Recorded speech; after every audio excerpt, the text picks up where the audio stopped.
திருவெரும்பூரில் உள்ள ரயிலடி ஆஞ்சநேயர் வளாகத்தில் அமைந்துள்ள மகா கணபதி ஆலயம் மற்றும் பக்த ஆஞ்சநேயர் ஆலயத்தில் கும்பாபிஷேகம் முடிந்து முதலாம் ஆண்டு விழா வெகு விமரிசையாக நடைபெற்றது. இன்று காலை சிறப்பு ஹோமம் நடந்ததை தொடர்ந்து உற்சவர் மற்றும் மூலவருக்கு பால், தயிர், திரவிய பொடி, பஞ்சாமிர்தம், இளநீர் உள்ளிட்ட 16 வகையான மகா சிறப்பு அபிஷேகங்கள் நடைபெற்றது.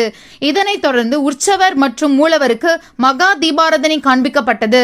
முன்னதாக வளாகத்தில் அமைந்துள்ள மகா கணபதி ஆலயத்தில் உள்ள உற்சவர் மற்றும் மூலவர் விநாயகருக்கும் சிறப்பு அபிஷேகங்கள் நடைபெற்றது.